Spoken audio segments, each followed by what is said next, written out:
right, welcome to the Founders Table podcast. I'm joined by special guest today, the one, the only, the dream, Navin Thukkaram. I said it right the last time. You did. Right? You crushed it. I crushed it. So, Navin, Navin, actually, you could probably help people in your background, introduce yourself. Yeah, of instead course. of me making the whole thing and fucking it up. Of course. Happy to be here, Anthony. Navin Thukkaram. I've had about $3 billion of exits as an investor, entrepreneur. Grew up in Chicago, went to Princeton, then to Wall Street, then back to business school at Harvard, went out to Seattle to help start a private equity fund for a guy named Paul Allen, who you may know, co-founded Microsoft with Bill Gates back in the day. Was there for a few years, was a partner there, and then helped a buddy with a startup that turned into a whole thing, which we sold to Yahoo back in the heyday, 2013. And since then, the last 10 years or so, I've been investing my own money in tech companies and startups, sometimes art, sometimes other things. It's been quite a journey. And I would say that the only thing I add to that is I've sat on 7 boards of directors and probably 3 nonprofit boards as well. So I spent a lot of time advising companies since I was about 30 at the board level. So this is why you should listen. Besides his amazing teeth that he has as well. Thank you very much. Okay. My uncle's a dentist. Yes. I brushed my teeth today too. Before this. So yeah, Navin's been one of our advisors. We met about a year and a half ago at an event in Lake Tahoe at a very shitty casino called the Hard Rock in Tahoe. So I would not recommend going to that one if you do go to Tahoe. But we hooked up there, and he saw that we had a need in how we were operating our company. The way we ran our operation, the professionalism we ran the way we ran our business, and a lot of leveling up we needed. And we did a little test run with a group of entrepreneurs. Mm-hmm. I think there was three of us in the group.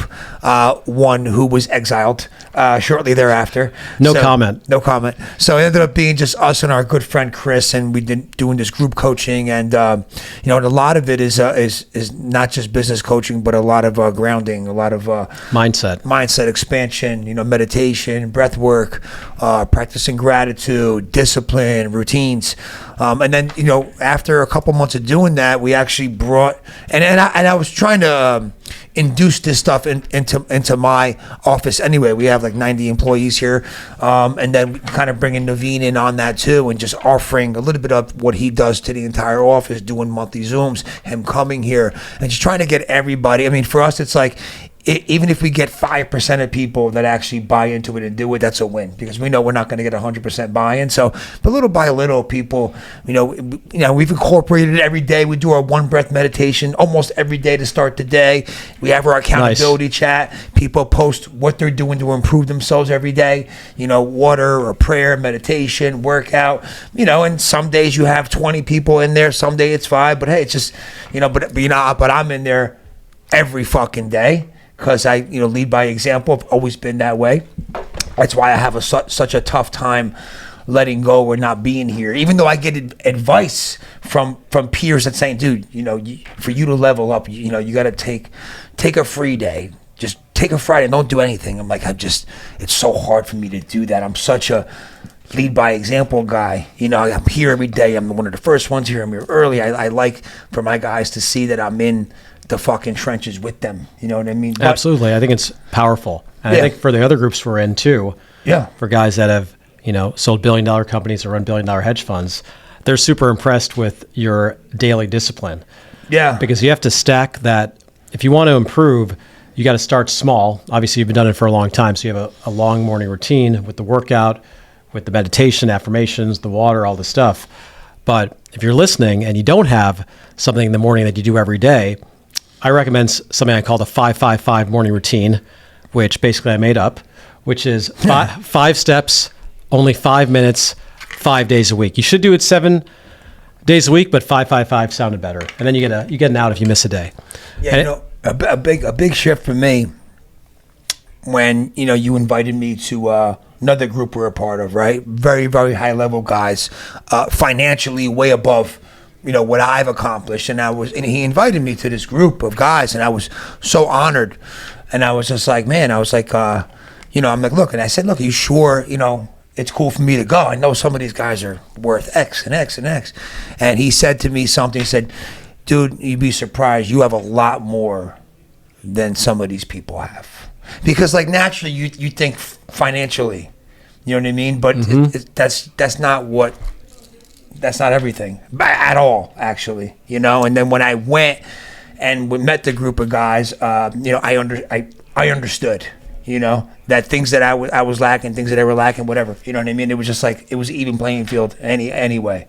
And I didn't feel a certain way or feel like I was the lowest guy in the room at all, actually. You know what I mean? Definitely. And that's why I like doing some of those groups, because we're not optimizing for business success. Right. We're optimizing for your mindset, for human success, for happiness. And for that, if you're at a certain level, then we're all the same. As opposed to in a business context, maybe it wouldn't be the right industry or the right net worth or the right whatever based upon business metrics, but that was not what it was about. Because in order to be successful in any business arena, it starts with you. And everything you do starts in your mind. So if you can't manage your own mind, you got a big problem. So what I spend a lot of time doing with entrepreneurs or founders or hedge fund guys or CEOs or whoever is helping them manage their own thoughts and emotions. Because it's something I did very poorly earlier in my career, and I'm definitely not perfect at it now. But because I made such improvements, I sort of give them the shortcuts of like, oh yeah, over the last 10 years, based on that experience, this is the one thing that you should do right now, and then do this, and then do this, and then do this. And try to give them those shortcuts so they don't have to spend 5 or 10 years figuring out how to optimize their mind. Yeah. Because there is a process and a flow to that you can learn. So what's the 5-5-5? I know what it is, but... Yeah, I'll tell them. The 5-5-5 is very simple. Number 1, take a glass of water the night before and put it next to your bed. Wake up in the morning, drink the water. That's step 1. Step 2, now you're at the side of your bed. So your feet are on the ground, presumably, and just close your eyes for 3 minutes. Doesn't need to be exactly 3, could be 2, could be 4, but what feels like 3 minutes. Don't use your phone, don't use music, because we don't want to distract you from just getting it done, and it doesn't matter. You don't need to think about anything, you don't need to not think about anything, just sit in silence for 3 minutes. Step 3 and 4 are gratitude and intent. So have a journal or a piece of paper next to your bed, next to that water, and write down one thing you're grateful for. And then write down one intent you have for the day, whether it's energy or focus or patience or health. So what we're doing with those 2 quick steps is we are programming yourself as you would want to be programmed, because we all know that Google and Instagram, they are programming you primarily to buy stuff, right? Or maybe to think a certain way. We want to program you at least just a little bit each and every morning. So that's what the gratitude and the intent are for. And then 5, which may lose some of you, but not the tough ones, is the cold shower, which doesn't need to be an ice plunge or an ice bath. Fucking sucks. Yeah, it's tough. I avoid it a lot. I'm not gonna lie. I can honestly say I do it every single time. Because, do you? Yeah, because when I get in, and I don't even want to shower anymore because of the cold shower, but when I get in, I'm just like, I'm gonna know if I didn't put it on cold. Do you start with it? No, I go warm first, because that's supposed to be healthier, because your capillaries expand. And then you end cold. I end cold, yeah. You know, a lot of guys been telling me they do the reverse, because they start with the cold and you're just like waiting it out, and then they get the reward of the hot coming out, as opposed to like dreading the end of the shower. I was told by a naturopath doctor that hot cold is the way you want to do it, but do whatever you want. It sucks either way. I do it 30 to 60 seconds. I basically turn around once, and then I'm in 30 to 60 seconds. I can't say. I'm like counting 1, 2, 3, 4. I'm like put my 5, 6, 7. I'm just like, I fucking hate it. It's cold. Yeah, it's cold. It's cold. But it will wake you up, and it's funny because some of the people love that the most. Yeah, especially the ones that work out a lot. They really like that a lot. Fucking hate it. You know, so that's a 5-5-5. The gratitude thing. When I was in. A month ago, I was at Power Room, and they had a great speaker. I forgot his name, Ken something, man. Great speaker, all about positivity, optimism. He was awesome, dude. He speaks he speaks at a lot of sports organizations about it, and he talked about gratitude. And he said this. He's like, write this down, and he said it twice. It's impossible to be angry and thankful at the same time. Right. He said, once again, it's impossible to be angry and thankful at the same time. Yeah, that's why they do it. So you're doing the gratitude just to practice creating the feeling. Yep. So you're basically, like Sadhguru says, your brain is just a very complicated chemical factory. Yeah. The question is, are you a good CEO or a bad CEO? Yeah. And so if you're stressed, anxious, fearful, feeling guilty all the time, you're a terrible CEO of your own mind. Yeah. So how good a CEO are you going to be of your business or your family if you can't even control your own mind? And that's okay. Most people can't. And, our phones and TVs and whatever else, they're helping us not be in control of our mind because they want to be in control of you. Yeah. Right?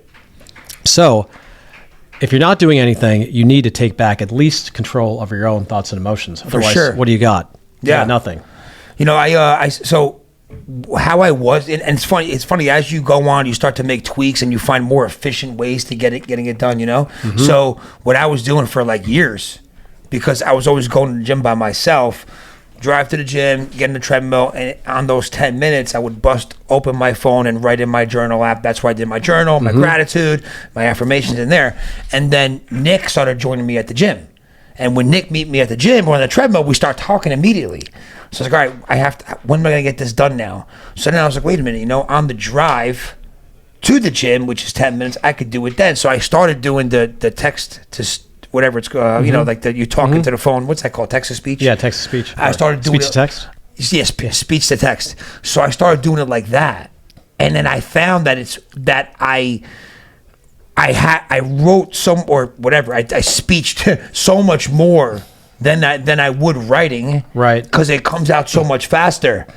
You know what I mean? So now I get in the car, start driving, I press the little speaker button, and then like I always start with, I'm exactly where I'm supposed to be at this moment in time, and then I name off the numbers of my goals personally, financially, then I say there are no accidents, and then I talk about like, woke up, I'm feeling good today, or I'm still a little sick, yesterday was an okay sales day, great, culture week was awesome, we're going to end really good, I'm meeting Navin in the morning, blah, blah, blah, blah, and then like, I'm grateful for boom, boom, boom, boom, boom, then I say my affirmations, like I love myself, I'm a beast, whatever, like a couple of different things, and then I end it. But it ends up being a lot more than what I used to type. Right. You're like, wow, I'm actually putting a lot more thoughts down now by me just talking. It's actually way more fucking efficient. Why haven't I been doing this the whole time? Right. You know what I mean? So now, Love that. Yeah, it evolved into that. It's actually a lot easier to talk into it than to type in it. Right.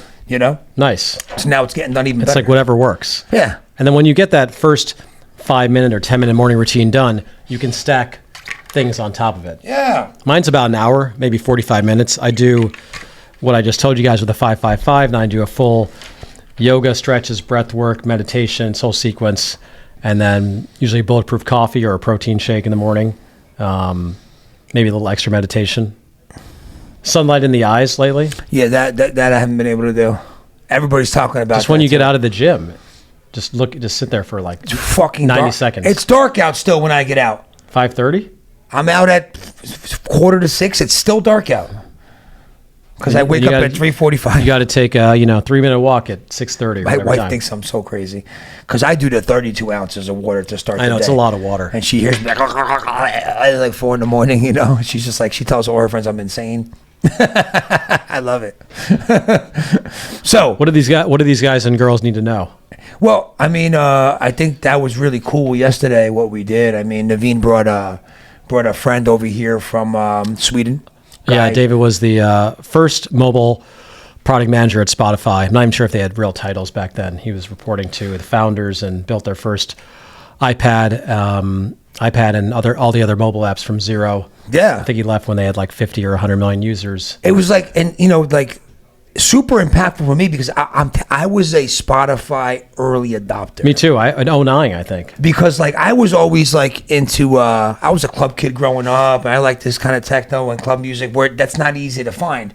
And Pandora just plays shit, and I would hate what they would fucking play. And with that, I'm like, I could actually pick exactly what I want. So a lot of the stuff he was going through, I remember them changing the way you log in, changing the homepage, changing this, changing that, changing how the playlist showed up. I remember all. Because I was in it every single day, and it kept changing and changing. And then him showing us all the reasons why they were making those changes and how they were trying to improve, we'll say churn or cancellations. Super, super cool, for 2 hours straight. I mean, that was awesome. That was awesome. And then we had the incident that happened too. Yes, probably not that instructive for the audience, though. That'll be for next week. But yeah, man, so many takeaways from David's talk yesterday. Definitely a lot of takeaways. I guess one takeaway I could leave people with is test and learn, because a lot of folks believe their own opinion way too much, and they don't use data to make data-driven decisions. But in business, you got to make data-driven decisions. Yeah. So, well, his whole thing was dibs. Yes, you need high-quality data. Yeah. From the data, you get insights. Yep.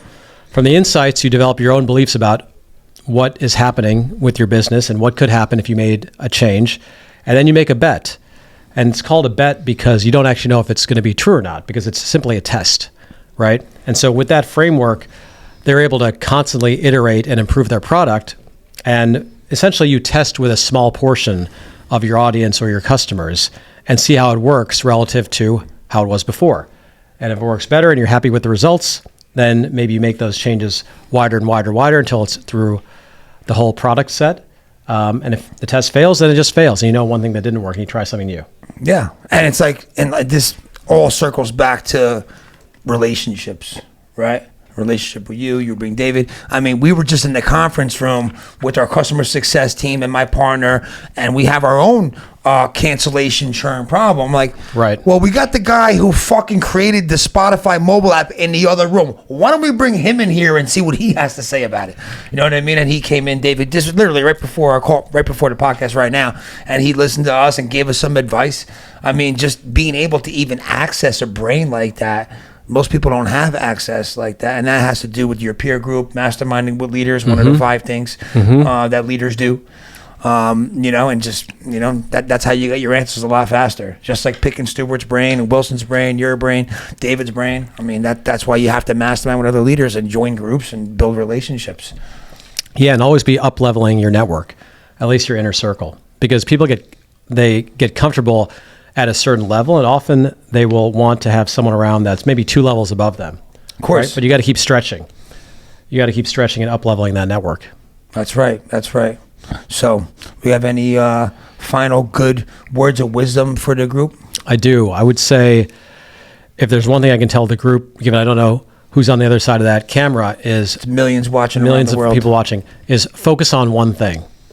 Because for any company or any person, it's really, really hard to do just one thing well, one thing great. So if you focus on 2 things, you're out of luck. One thing, just and then, doing and one then thing. stack.